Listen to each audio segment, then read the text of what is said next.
Pasok na ang Gilas Pilipinas sa 2025 FIBA Asia Cup na gaganapin sa Saudi Arabia. Yan ay matapos manalo ang New Zealand Tall Blacks kontra Chinese Taipei na nagbigay daan sa qualification ng Gilas sa torneo. Bukod dyan, naipanalo ng Gilas ang lahat ng kanilang laban na yon sa November window ng 2025 FIBA Asia Cup qualifiers. Ang huli nilang biktima, ang Hong Kong na kanilang tinambakan sa score na 93-54. Halos dikit ang naging laban ng Gilas at Hong Kong sa first half kung saan lamang ang Pilipinas ng 10 puntos. Pero pagdating ng third quarter, bumulusok ang lamang ng Gilas ng mahigit 20. Hindi na pinabawi ng Pilipinas ang Hong Kong pagdating sa fourth quarter kung saan lumobo sa 30 points ang lamang ng Gilas sa nalalabing 7 minuto ng laro. But second half, I felt we came out and we got to the shooters a little better. We scrambled a little bit more.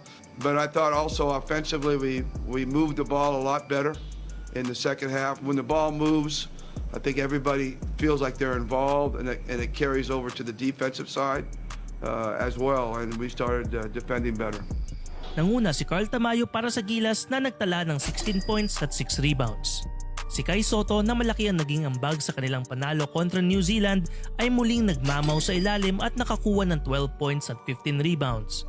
Katambal ni Kaiju sa loob ng paint ang 8-time PBA MVP na si Junmar Fajardo na bagamat tahimik lang kontra sa Tall Blacks ay pumutok din at nagpakawala ng 14 points, 8 rebounds, 1 block, 1 steal at 1 assist.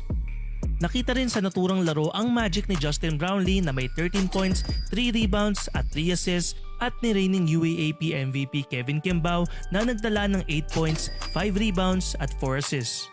Bagamat hindi nakapaglaro sa game kontra New Zealand, handa naman daw si Kimbao magbigay ng suporta sa Gilas. Nagbunga na yung hard work na ginawa ko.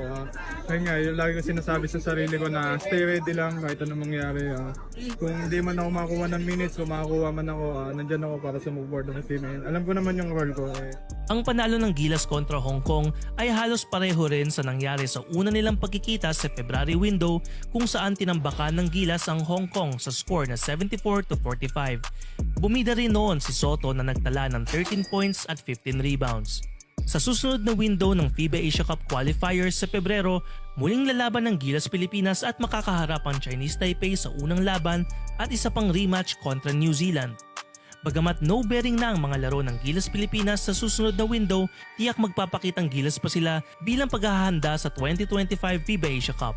Anong prediction nyo sa magiging performance ng Gilas Pilipinas sa 2025 FIBA Asia Cup? Let us know in the comments below. For more stories, check out onesports.ph.